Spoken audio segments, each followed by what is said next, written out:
Hello guys, welcome to my channel Lucid Fanfic, and if you're new here, don't forget to hit that subscribe button and turn on notifications so you never miss out on our latest videos. So be sure to stick around until the end, and let's get started. Announcer's box. Hey folks, after an impressive first bracket showing, and a quick break, but now we must move on to the second bracket. Up first we have the spectacular cyborg, Melissa Shield, versus the ruthless explosion.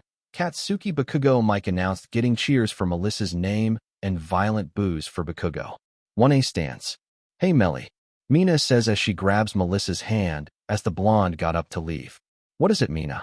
Melissa asks curiously. Kick his butt. For Raka, Mina states in a dark, cold voice, getting several nods of agreement from all the girls in 1A. In response, Melissa gives them a confident smile and a nod. Stadium Arena. Finally a chance to crush this pathetic Quirkless beach, on live TV no less. The perfect opportunity to show off my power, Bakugo thought to himself violently as he watched his opponent approach the arena. Melissa had her suit on but didn't have her electrical staff. Instead, she had a cube-shaped object attached to her hip. Are both contestants ready? Midnight asks, slightly worried for the both students' health. You ready, lose Cyber Beach? Bakugo asks Melissa with venom in his words. Midnight, I'm ready. And you? Do you ever stop blustering like a coward? Melissa states, getting a nod from Midnight and rage from Bakugo. You beach, teach, I'm ready to crush this pathetic cyborg, Bakugo screams with anger. Okay. And go, Midnight announces, causing Bakugo to launch an attack. In response, Melissa simply waits. Does he think I'm dumb enough to fall for a strategy like that? Melissa thinks to herself, just as Bakugo blasts past her, spins, and attacks from behind. Got you bit, Bakugo began before Melissa dodges without looking by bowing 90 degrees. She then slams her hands into the ground and lifts her legs and delivers a painful kick to Bakugo's abdomen, using the impact to launch herself out of Bakugo's range. That the best you got, Nitro Gremlin? Or are your little pyrotechnics all bluster and no blast? Melissa asks condescendingly with a smirk. You beach, you think you can look down on me? You quirkless waste of life, Bakugo screams with vitriol and bigotry. Quirkless, why do people like you care so much about whether or not someone can shoot rainbows from their fingers or manipulate tomato sauce, over more significant traits like personality and intelligence? Melissa asks with genuine curiosity about the boy's prejudices. Because I have a strong quirk whilst you have none, which makes me better than you, Bakugo screamed with conviction and rage. The measure of man is what he does with power. Plato said that, and it applies to everyone who dreams of being a hero. We all dream of being heroes. We all have wants and hopes just like you. Yet just because your quirk is slightly above average, you think you're more deserving. You think everyone else is just your stepping stone. A hero uses their power to help others, yet all you've used your power for is to threaten and harm others. You hate me and Izuku just because we're quirkless, and you hate everyone else because think their quirks are weak. How stupid and bigoted can you be? A quirk doesn't define a person. Their actions do. So whilst you sit there hiding behind bluster and your overrated quirk like a coward, I'm going to defeat you on the terms you so despise.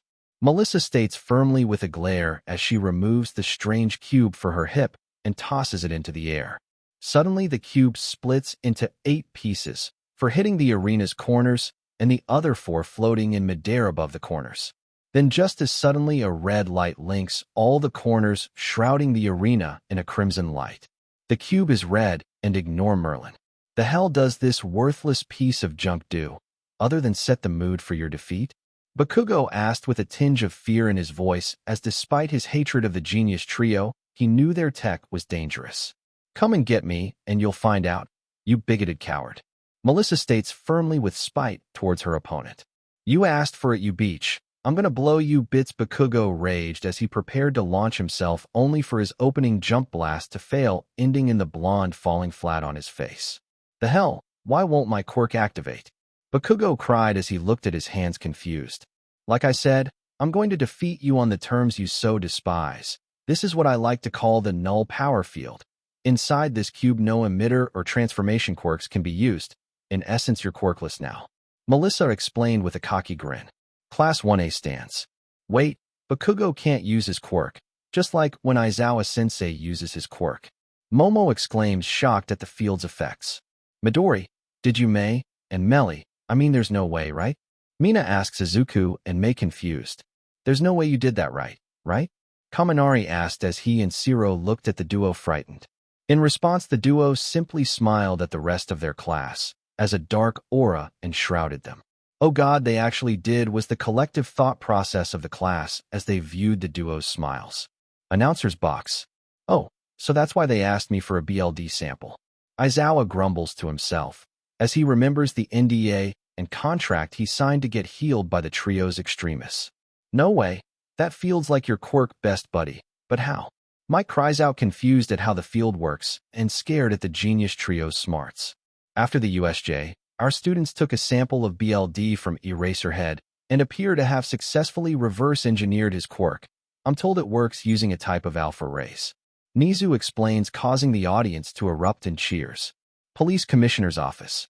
Incredible, an anti-quirk field. That could be useful.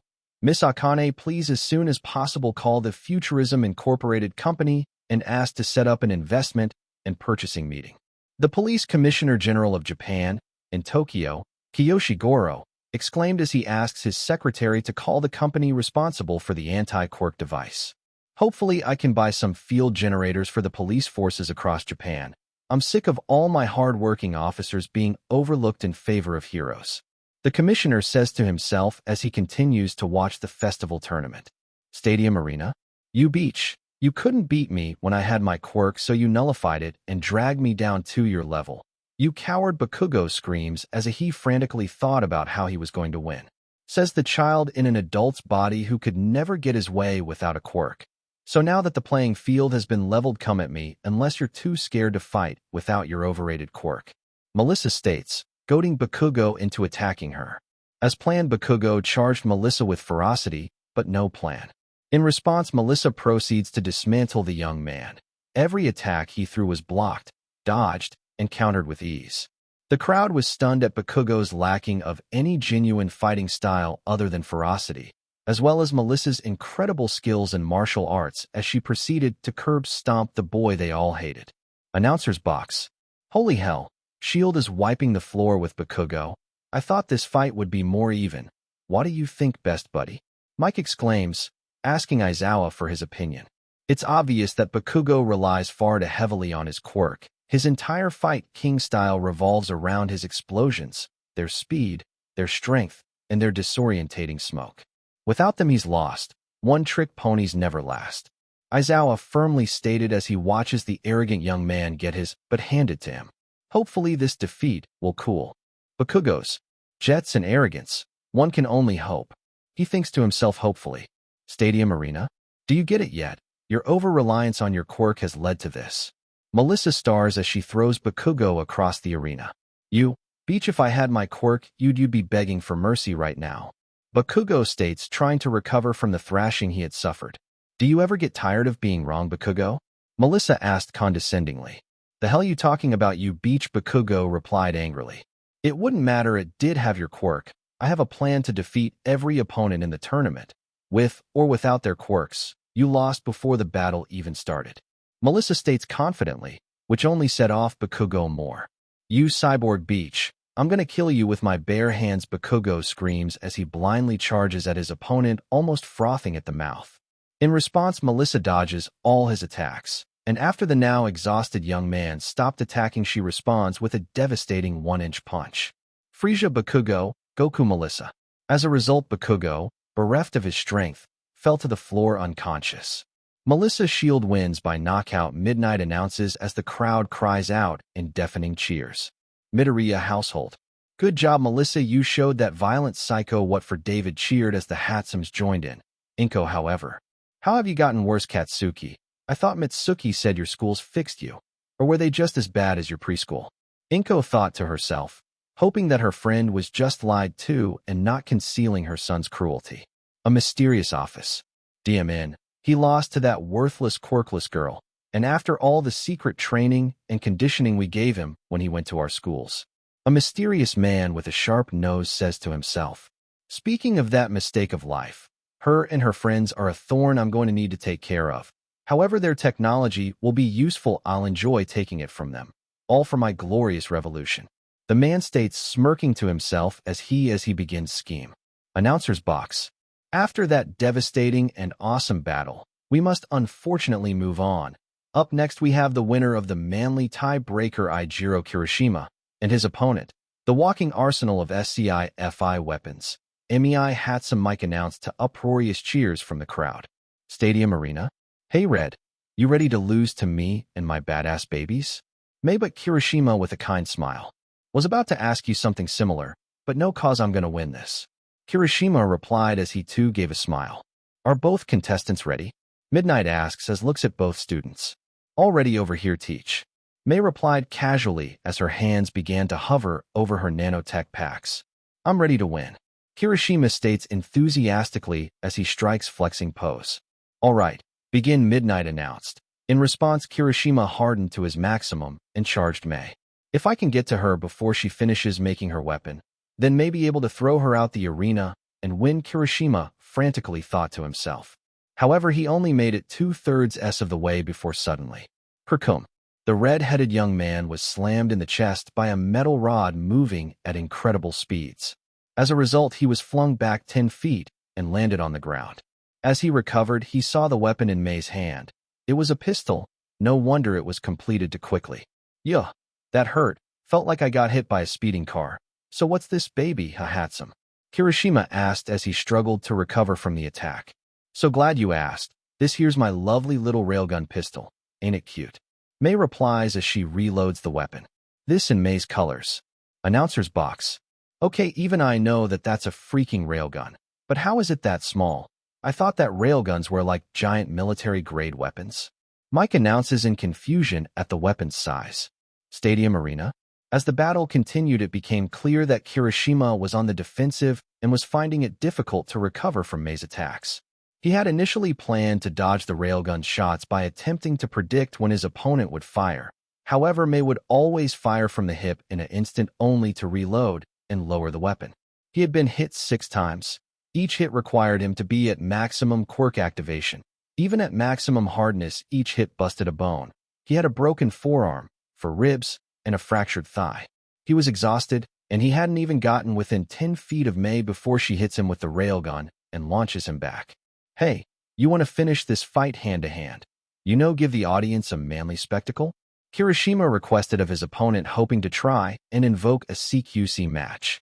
Not really. I prefer long range, and your exhaustion is about to win out over your stubbornness. I've got no real reason to fight you in hand-to-hand. That's more Melly and Izu's field of expertise. May replied casually as she fired again. This time the metal rod sunk into her opponent's gut, causing him to fall to his knees. Kirishima, can you continue fighting? Midnight asks, somewhat worried for the boy. Yes, I can. Kirishima states as he passes out from pain and exhaustion. Izuku Kirishima is unconscious. May Hatsume wins by knockout, Midnight announces. In response, the cries, cheers grow louder. 7 shots. Thought I'd only need 5. He's tougher than we thought. Maybe he'd be a prime subject for that. May thinks to herself as she watches the medical bots recover her opponent. Announcer's box. What a magnificent showing of technology and tenacity, wouldn't you say, best buddy, Mike announced over the roaring crowd. Hatsume played to her strengths and kept her opponent at a range that she would have the advantage in, whilst Kirishima once again showed off his impressive endurance. Aizawa states calmly.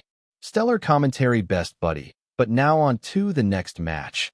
A battle of legacies. The frosty son of the number 2 hero, Shoto Todoroki, and his opponent, the second son of the third Ingenium, Tenya Ida, Mike announced as the crowd went wild. Stadium Arena. The battle between the 2 legacy competitors was over rather quickly, unfortunately. Iida had attempted to end the fight by using his Recipro Burst, however Todoroki reacted just in time, freezing his opponent's engines, causing them to stall. Iida immediately surrendered after that. Announcer's box. Another quick match. Well, they can't all be awesome. Anyway, we now have the last match of the second bracket. Up first we have the mean green lightsaber-wielding machine, Izuku Midoriya, and his opponent, the multi-talented heir of the Yaoyorozu conglomerate, Momo Yaoyorozu, Mike announced as the crowd cheered as the 2 final competitors of the bracket entered the arena. Stadium Arena. So Midoriya, heard you're founding a company. Momo states, smiling at her friend. Yeah, gonna change the world. Why, you want in? Izuku asked, curious to why Momo asked the question. Yup, in fact I'd like to invest in your company. How much for a share? She asked, still smiling. Haven't hammered out all the details yet, but you'll be the first person, after Nizu. I'll inform when investment becomes possible. He replies, hopeful to get his friend in on his new company. Thank you. Oh, midnight, I'm ready. Momo states as she realizes that they've been wasting time and annoying the teacher. Oh yes, sorry Midnight Sensei, I'm ready. Izuku interjects as he goes red with embarrassment. Thank you, you too. Anyway, get ready, Geo, Midnight announced after huffing at them. Chuk bang fwoosh. Chuk bang. Fwoosh. Chuk bang fwoosh.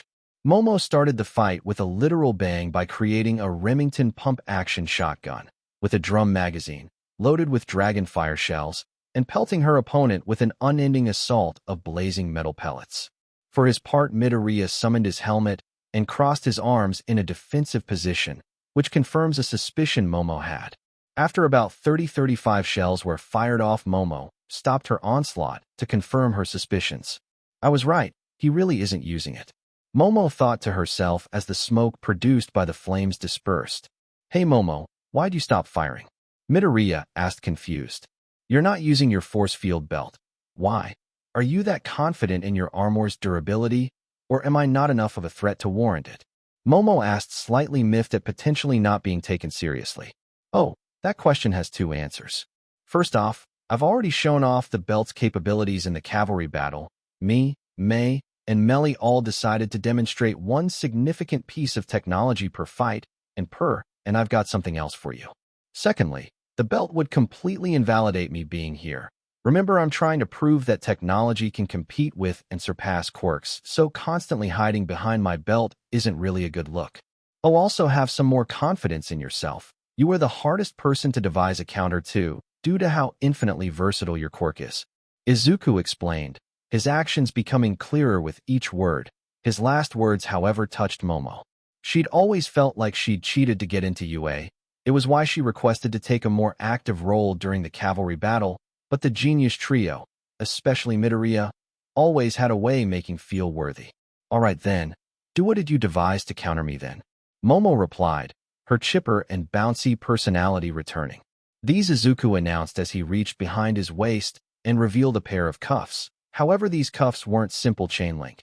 They looked futuristic and had red lights on them. Replace the yellow light with red light. Also, if you know what universe these are from, please comment, you fellow legends. Oh, and what do they do?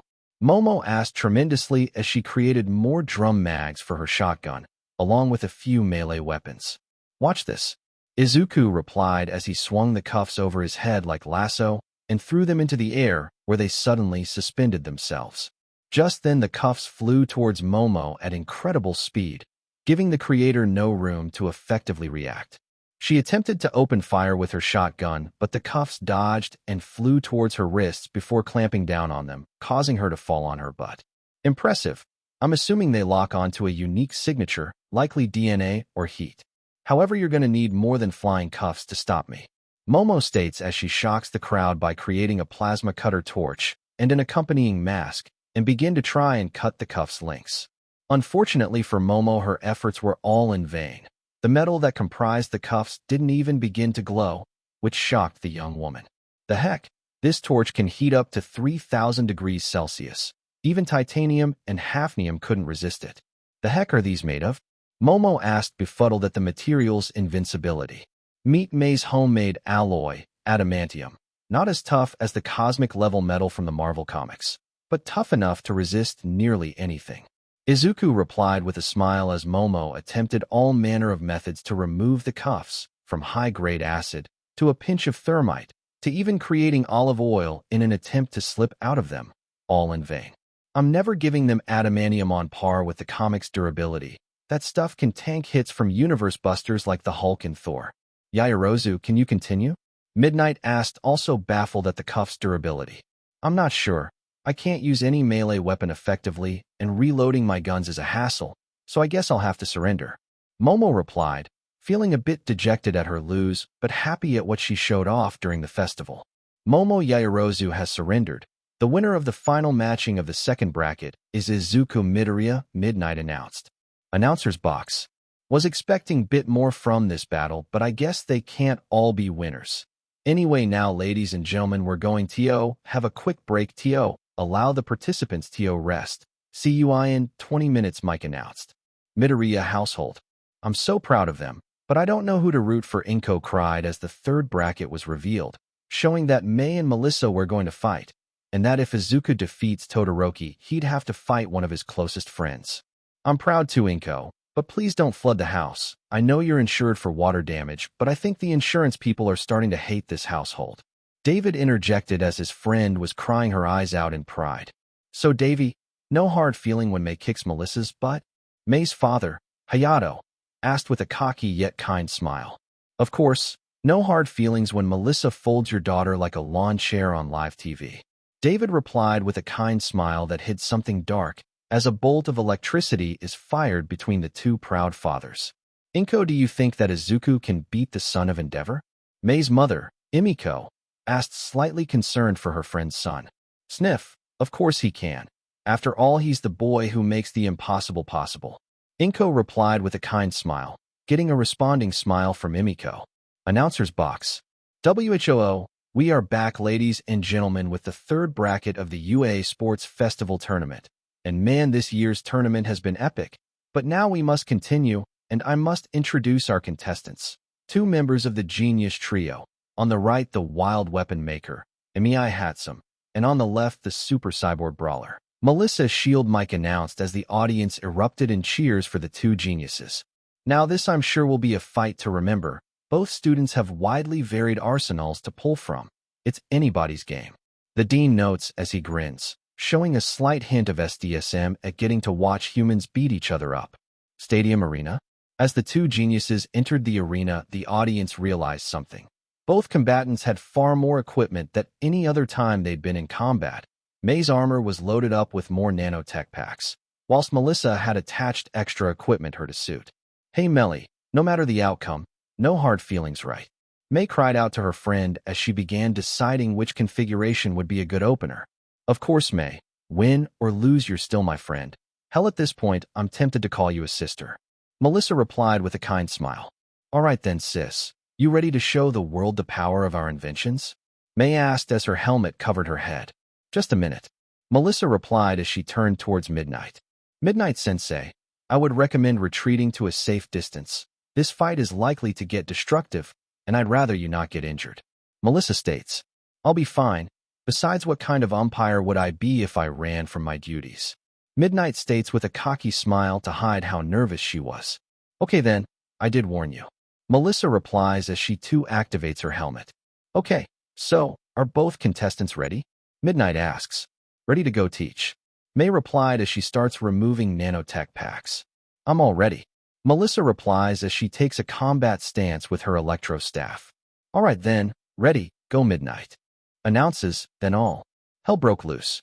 Two blasters sprung from two boxes on Melissa's shoulders and started opening fire with plasma, with each shot carrying enough force to melt concrete, forcing Mei to rapidly dodge. Simultaneously, Mei immediately started creating a weapon from her nanotech, whilst frantically dodging exploding plasma. Eventually, she created her weapon, a potent ion pulse rifle, and immediately started returning fire. I had initially intended to use a GIF of Bloodsport's nanotech gun creation, but every one I found was too big use, unfortunately. Sorry. The two gun toters continued their dance of sci-fi destruction and dodging until Melissa began to charge Mei, still firing, and activated her electro staff, preparing to overwhelm her long-range preferring opponent in a close-range battle.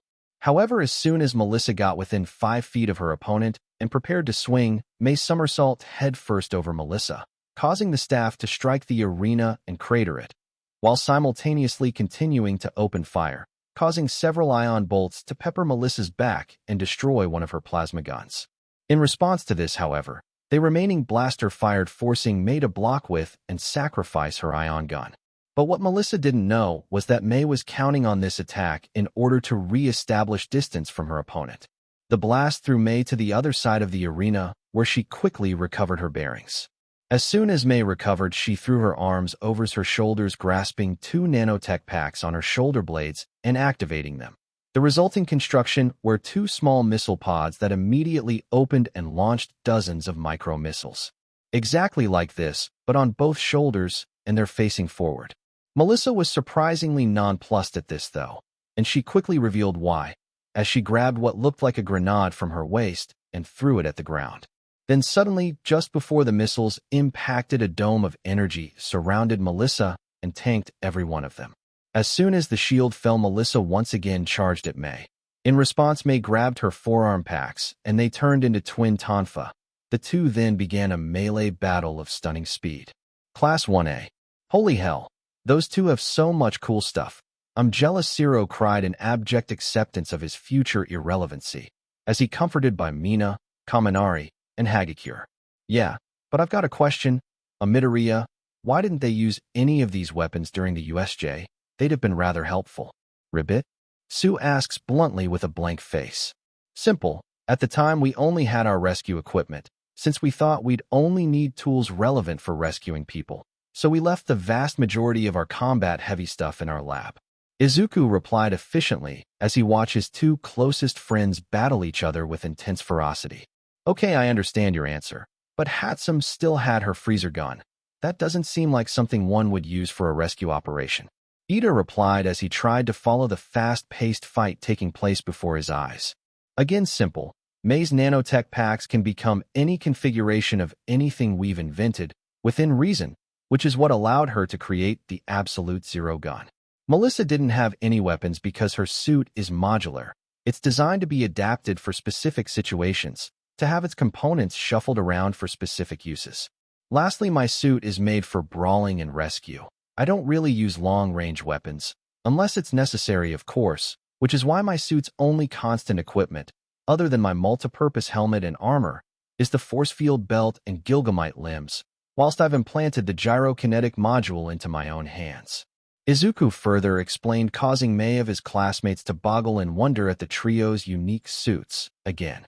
However, these words were primarily being taken in by one person, Todoroki. So Midoriya doesn't use long range unless it's necessary. May's suit can become any of their inventions, but appears to be limited to the packs. Lastly, Melissa's suit is modular, which means if we end up fighting, she'll likely equip herself with anti-ice weapons. How to combat them, I wonder? Todoroki coldly and analytically thought to himself as he watched his 2 obstacles fight one another. Stadium Arena. After about 10 minutes, the melee battle between Melissa and May slowed to a halt as both competitors back away from another to reassess their battle strategy. DMN. Even though May prefers long range, she's giving me a hard time in melee. How an eye that might work. Melissa thought to herself as a plan to win sprung itself upon her, as she remembered which modules were on her suit. Phew, Melly's sure going hard. I can't beat her in melee, I need to finish this using long range. Guess I've got no other choice. I was hoping to save this Izuku, but I guess it can't be helped. May thought to herself as she enacted her final plan to win. As soon as both fighters finished their internal planning sessions, they simultaneously sprang into action. Both instantly holstered their melee weapons and began preparing their showstoppers. Melissa's suit began morphing and bulking up. Her forearms became enveloped in large shields. Her back and the back of her legs sprouted extra repulsors. Her boots hovered off the ground as wheels sprouted from the bottom of her boots. And her core was completely covered in armor. This was Melissa's Juggernaut mode, a specialized form made for pure defense and bulldozing. I don't own this image. Imagine this suit with large shields on its forearms and repulsor thrusters on its back and the back of its legs. Whilst Melissa's suit was morphing, May was crafting a configuration that Class 1A had already seen and which scared Todoroki. She was forming the cold fusion cannon. However, the weapon was twice as large. She had attached it to her shoulder. The packs on her ankles had clamped her feet to the ground, and the ones on the back of her legs had become additional bracers. Lastly, the packs on her chest became additional 3 pseudo-reactors. This was May's ultimate weapon, the Meteor Blaster, named so as it was calculated to be powerful enough to destroy any meteor ranked 7 or lower on the Torino scale. But May was going to restrict its power to about 1/3 that as to not endanger anyone's life. After about a minute of transforming, Both young women had crafted their coup de grace, and the CL mechs to the fight was in view. Announcer's box. Well, look at that, ladies and gentlemen. It looks as though both competitors are prepared to in this fight. And it looks as though it's anybody's game. The suspense is killing me, Mike announced as the audience braced for the fight's CL mechs while simultaneously cheering. It shall most definitely be an ending to remember. Nizu states with a grin. Aizawa was just exhausted and wanted the day to, and so he could sleep. Midoriya household. You've got this, Melissa. Win or lose, I'll always be proud of you, sweetie, David yells at the TV with tears of pride streaming down his face. I have faith in you, Mei. Show them how mighty your babies are, Hayato yells simultaneously, also with tears of pride streaming down his face. Both Inko and Emiko were simply watching the two fathers with a smile and watching the TV with happiness. Stadium arena? I see why Shield warned me to back away, Midnight thought to himself nervously. Both competitors then started to power up their attacks, and Midnight's bravery drained away.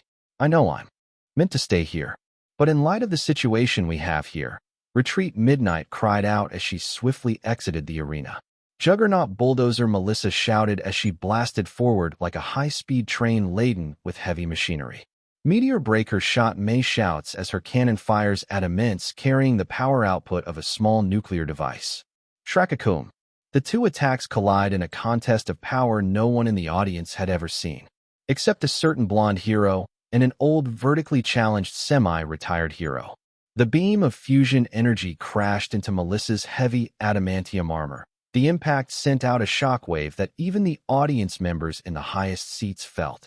Both Midnight and Cementos were also hiding inside a concrete bunker, holding each other in fear, hoping the bunker holds. The clash of immense power continued for about 2 minutes until finally, something gave out. Melissa's reactor had been pushed to its limit, as had her repulsors. Her emergency deactivation system kicked in and cut her reactor's connection to the rest of her suit.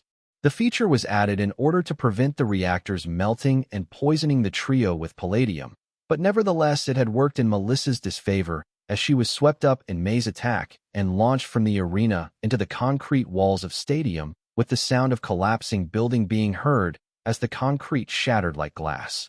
As soon as May saw Melissa fly from the arena, she immediately cut the power to her cannon to ensure she wouldn't permanently injure her best friend/sister. Melly, you alright? May cried to her honorary sister as she looked at the pile of rubble she'd been buried under. In response, a single hand emerged from the rubble and have a thumbs up, which caused May to breathe a sigh of relief. And with that, that May Hatsume is the winner, Midnight announced as soon as exited the concrete bunker. Announcer's box. What a CLMX. How the hell are the next two fights meant to compare? Well, how about we see, when Mike announced over the deafening applause of the audience only to be stopped by Aizawa. Mike, they broke the arena.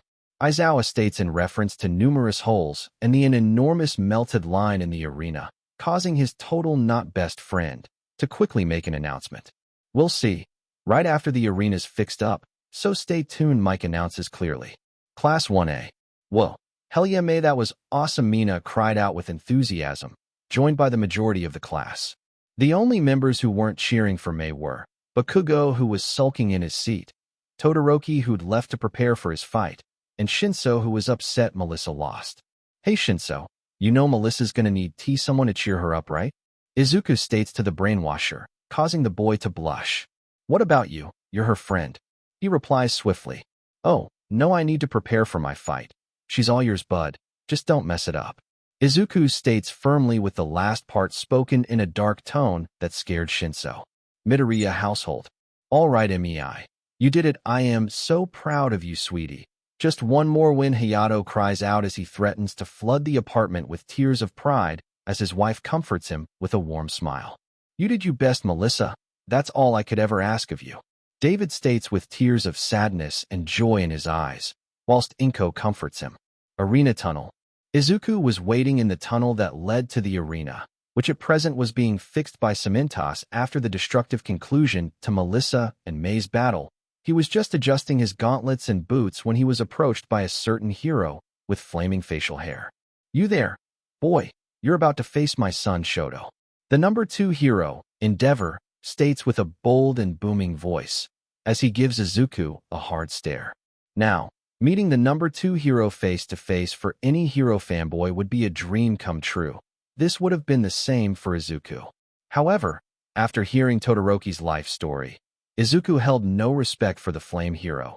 He never had much to begin with, as despite having the best numbers of any hero, even outperforming All Might, his reputation as a cold engine of destruction whose actions usually led to more damages, as well as being known as a man who ignored fans, clashed with Izuku's views of what a hero should be, and he would have preferred to never meet the man.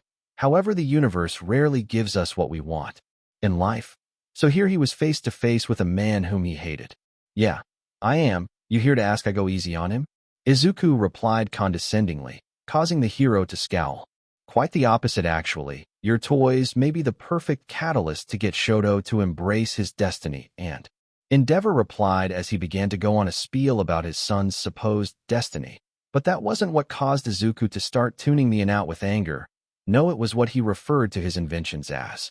This arrogant, trumped-up, pompous, cold-hearted, quirk-reliant, wife-breaking, child-beating piece of SHD just referred to his inventions, his life's work, his, as May would put it, babies, as toys. To surpass All Might. So don't embarrass yourself, Endeavor said, ending his long-winded spiel that had obviously been rehearsed. He then saw Izuku, glaring a hole into his soul. "What's with that look, boy? You should be honored just taking to me," the flame hero states with his own glare. "You called by life's work toys? How arrogant can you be? You selfish bastard," Izuku exclaimed, shocking and angering the hero. "Watch your tongue, boy. I can ruin you if you don't show me the respect I deserve. Now go and fight my son. Make him use his flames and realize his destiny," Endeavor exclaimed, attempting to intimidate Izuku, only to get a chuckle out the young man. 1. "Good luck ruining me. I've got the backing of David Shield himself, the Dean of UA, and very soon the Yaoyorozu conglomerate. 2. "You don't deserve my respect, you selfish excuse for a husband and father. And 3. "I'm going to make your son use his flames and still fold him like a piece of paper on live TV. Oh, and speaking of your son, let him be his own man. He isn't some weapon for you to wield in your petty one-sided war with All Might," Izuku replied sternly, with each sentence only pissing off the hero more and more. "Humph. We'll see how well your toys hold up against my prodigal son and masterpiece, boy," Endeavor replied with a huff as he leaves Izuku in the tunnel. "All right, ladies and gentlemen, are you ready?" Mike announces, causing Izuku to turn towards the tunnel exit. "Well, then it's all led up to this. Win or lose, I'm going to save you, Todoroki. But if you somehow win, don't expect me to give you an easy fight," Izuku thought to himself as he exits the tunnel. Announcer's box. Here we are, folks, the penultimate fight of the UA Sports Festival tournament. On one side, we have the one-shotting icy son of Endeavor, Shoto Todoroki. And on the other side, we have the man who cracked cold fusion and the lightsaber, and member of the genius trio, Izuku Midoriya, Mike announced as the crowd erupted in thunderous applause. "Stance. Don't disappoint me, Shoto. Embrace your destiny and put this arrogant boy in his place," Endeavor thought to himself with a malicious smile on his face. "Midoriya household. I have faith in you. Izuku, sweetie, please be careful," Inko says to the TV as her tears of worry threaten to flood the house. "You've got this, Izuku. Ever since I met you, you've been a prodigy, capable of making the impossible possible. You're gonna need to WHB up a real miracle to beat the son of the number 2. David thought to himself as he stared intently at the TV. May's parents simply watched on, internally debating which competitor will face their daughter in the final round. Stadium arena. Both participants ascended the steps toward the arena, their gazes locked on one another, their eyes biting with a thirst for victory. "You're going to hold back, aren't you?" Izuku states, causing Todoroki to grimace. "I told you I won't use his fire," Todoroki replied coldly. "So he powers your quirk?" Izuku asks, already knowing the answer. "What the hell are you talking about?" Todoroki asks, confused at the bizarre question. "You keep saying it's his fire, so does Endeavor power for flames?" Izuku continues to ask, hoping to get his opponent to go all out. "No, I'm the one who generates the flames. Why would you think it was his fire?" Todoroki replies angrily before ever he said dawns on him. "Then it's your fire," Izuku replies with a small smile. as he gestures to Midnight that he was ready. "No, it's his fire," Todoroki cries out as he too gestures to Midnight to begin the match. "Go," Midnight announces. In an instant, Todoroki unleashes a glacier of ice towards his opponent, hoping to end the fight swiftly. Such wishful thinking. In response, Izuku uses his Gilgamite gauntlet to flick the air. The resulting shockwave reduced the mighty glacier to snow particles. The crowd was silent. The attack they'd seen one-shot every other opponent had been casually shattered in one attack. Todoroki quickly unleashed another glacier only to be met with the same result. Another flick of immense power shatters his ice like glass. This trend of glacial destruction continued over and over and over again. Todoroki was determined to win with his ice. Announcer's box.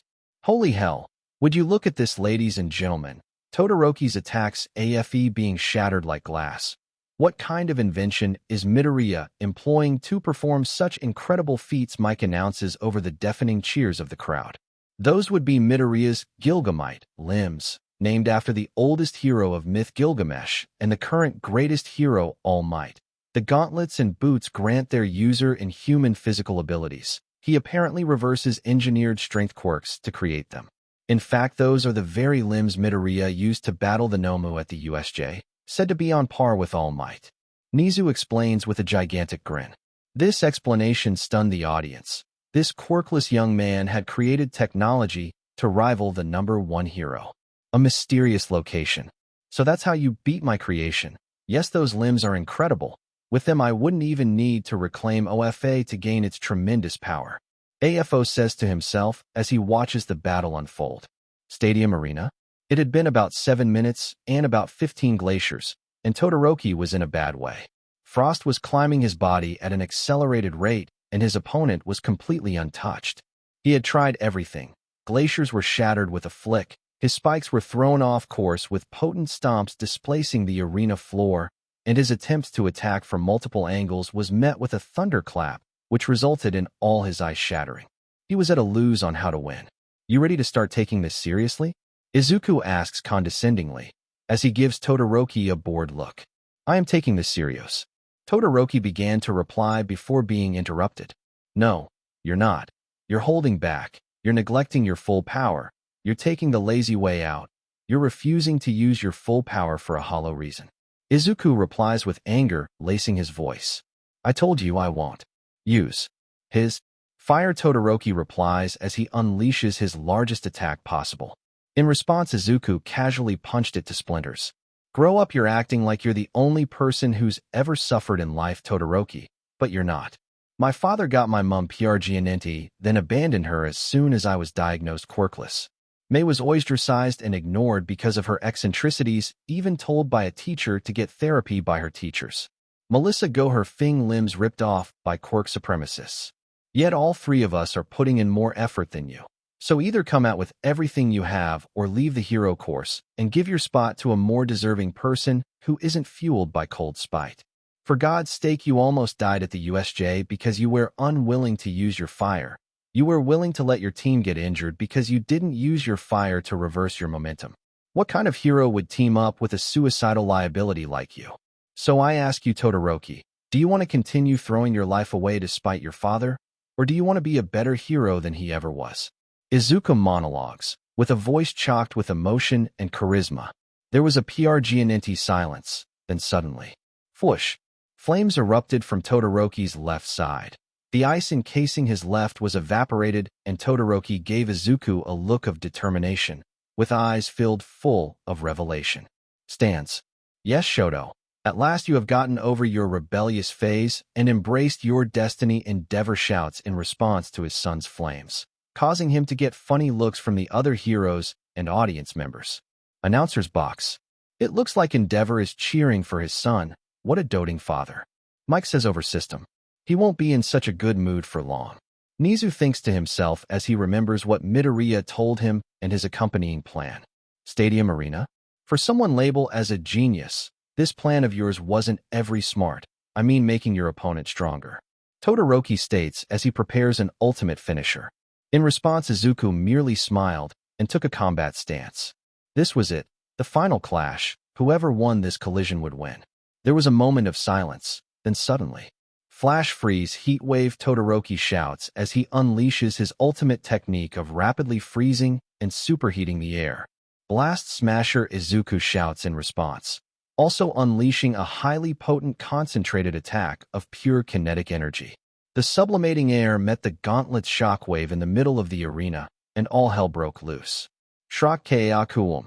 A veritable F2 tornado of power was whipped up by the colliding attacks. The resulting force of rapidly expanding air and kinetic energy multiples one another. The outcome nearly ripped all the lower-seated audience members from their seats, and as the power flew skyward, the force continued to multiply over and over again, until finally the force reached the clouds and dispersed, taking the clouds with it. After the localized storm dispersed, the aftermath was shown on the Jumbotron. Midoriya was standing on what little of the arena had survived, and Todoroki was on the grassy floor, out cold but with a faint smile.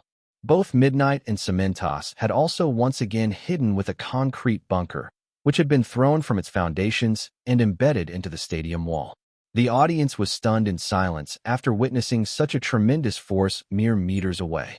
There was total silence. Until, that was so freaking manly, Kirishima cried from the stands as he began to clap and cheer. Slowly but surely the rest of Class 1A joined in. Then 1B. Then the rest of the audience began to cheer for spectacle they had just witnessed. Announcer's box. Holy hell. Holy hell, that was the coolest and scariest thing I've ever seen in my life.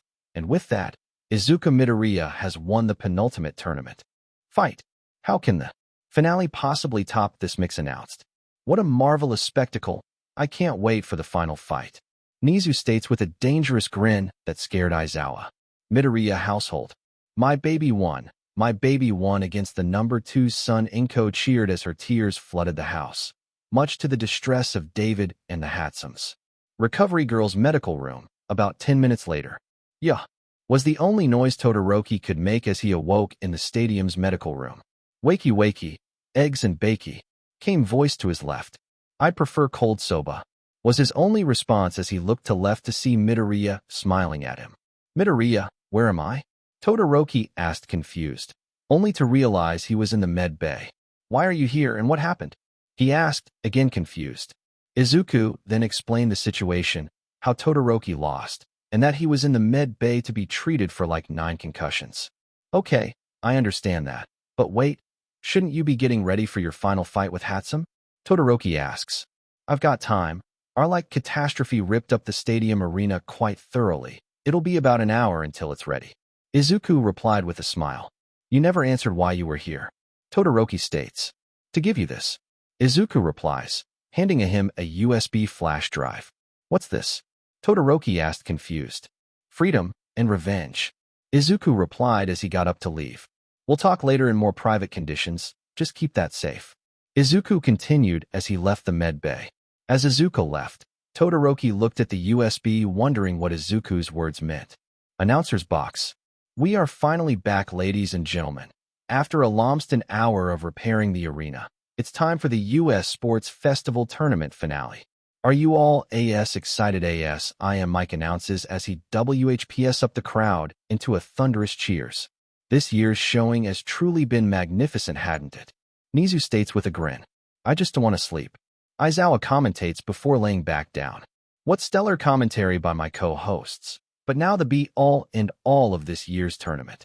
On one side, the pink genius bringer of chaos, Mei Hatsume, and on THR other side, the green bean of total annihilation, Izuku Midoriya. OH man, I can't wait to see what they have in store. Mike cries out over the sound system, causing even more cheers and applause for the two geniuses. Midoriya household. It's all come down to this. Our crazy daughter versus your impossibility of a son. Hayato says to Inko with a smile. I'm not worried. Inko replies with a smile. Oh, and why's that? Really that confident in your son, Inko? Emiko asks with a teasing tone. No, it's just, win or lose, they're both going to change the world. And I'm just so proud of them all, Izuku, Melissa, and Mei. Inko replies with teary eyes of pride. It's weird to think that this all started because my daughter met your son in an out-of-the-way comic book shop. How bizarre the world can be sometimes. David interjects with a smile as all 4 of them watch the TV closely. Stadium arena. The best friends made their way towards the newly constructed arena, prepared to do battle. God, I can't believe this is actually happening. After 13 years of planning, inventing, and training, I'm here. A quirkless young man, taking part in the finals of the UA tournament. Wonder how many quirk supremacists are rolling in their graves right now. Izuku thought to himself as he entered the arena. Hey Izu. You good? You look a little spaced out like how you describe me when I'm in the zone? Mei asks across the arena. Oh yeah, I'm fine yeah. Just thinking about the situation. We're about to fight one another in the finals of the UA tournament of the biggest festival in the country. I'm quirkless, and your quirk isn't built for direct combat. Izuku replies, getting a giggle from Mei. Well, we are here to prove that technology can compete with quirks. I'd say we thoroughly succeeded, wouldn't you? Mei replied kindly. Yeah, we most certainly have, so, no holds bar. Izuku replied with a grin. Hell yeah, no holds bar. Plus I've made a baby to counter that force field of yours. Mei replies with a cocky smile. Are both contestants ready? Midnight asks as she subtly nurses the bruises she sustained from being inside the concrete bunker when it was thrown. Already here, Miss Midnight. Izuku replies as he activates his helmet. Ready to go teach. Mei replies are the grabs several nanotech packs. Alright then, let the final fight of the UA Sports Festival tournament begin, Midnight announced before running for cover. In an instant, Mei activated the dual missile pods and opened fire. The missiles immediately slammed against Izuku's force field, causing no damage to the barrier's occupant. Knew that was going to happen. That baby of yours impenetrable. Mei states as she starts crafting her newest baby. I mean, you did help me make the omnidirectional emitters, Mei, but what I'm interested in is how you're going to counter it, as you stated earlier. Izuku replies, interested in what Mei's plan was. Like this. Mei replies as she reveals her secret weapon, a weapon Izuku had gotten familiar with whenever he, Melissa, and Mei held game night. A plasma gun from Warhammer 40k. So that's your plan?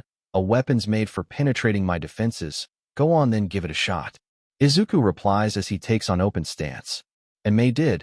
She opened fire. The plasma blast struck the force field, and the mighty barrier fell, not as a result of force, but due to the energy interaction. The barrier was not only disabled, but the energy feedback fried Izuku's belt. While that was unexpected, well done, Mei. Izuku states as he inspects his now broken belt. Bet you weren't expecting that. Like you said, I helped you make that belt's emitters. I know what type of energy it outputs. This baby cancels it out. Mei explains as she caresses the weapon. Well then, shall we continue? Izuku asks as he takes a combat position. Yes, sure, though I doubt we'll make as much a spectacle as you and Peppermint Head. Mei replies with smile as her own helmet activates. The two combatants then rush one another and begin a CQC battle that somewhat stunned the audience. They had been prepared for a battle of lasers and impossible strength, but instead they got a magnificent showing of martial arts. Class 1A seats. Whoa, Midori is good, and I knew Mei could fight, but I figured we'd be seeing more Saigo stuff. Ojiro states as he bears witness to an appealing display of martial arts. Did you think that we were all lasers and destruction? Melissa asks with a smirk as she watches her two closest friends duke it out. They're both incredibly powerful, but don't feel the need to show it off. Todoroki states, causing the class to look at him. When do you get here, Todoroki? Shoji asks. I've been here the whole time. Todoroki replies stoically, with the faintest hint of a smile. Stadium arena? Slam. Izuku gets off a direct hit on Mei, embedding her into the arena floor. Hopefully that should knock her OU. Izuku states before suddenly. ZDM. A repulsor's blast erupted from the arena, which he barely dodged. Then suddenly Mei emerged from the arena with a blast, standing up stiff straight. Genos Mei. Nice hit. Mei states. There's more where that came from.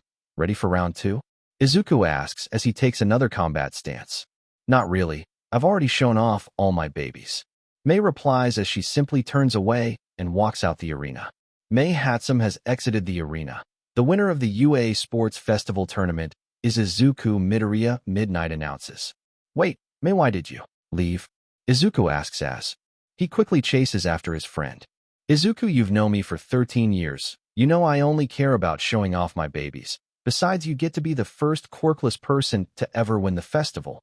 You're now the hero of every quirkless person on the planet. Good job.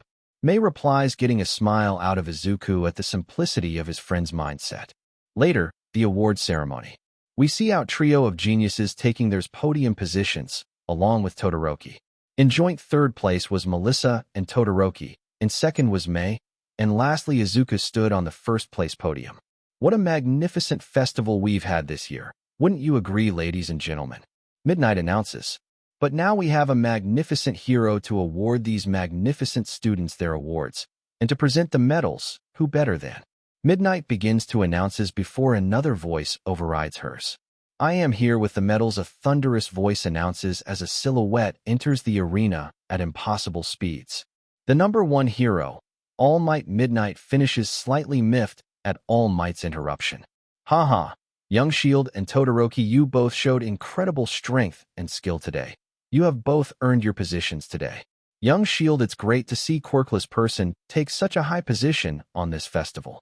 And young Todoroki, it's great to see that you finally accepted your flames.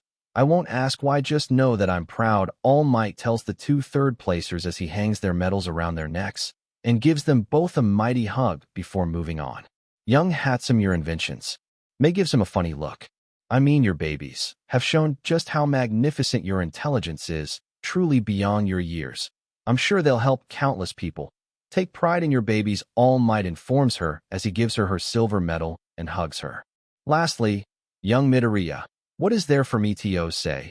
You've shown incredible intelligence, leadership, power, and sportsmanship. I never thought I'd see the day a quirkless person took gold, but you have done me proud by proving me wrong.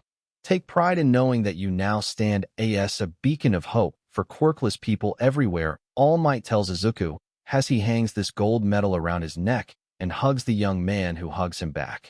Well, these are your winners, but it could have been any of these students up here. Any one of these podium places could have been changed. All Might announces to the audience whose cheers were deafening.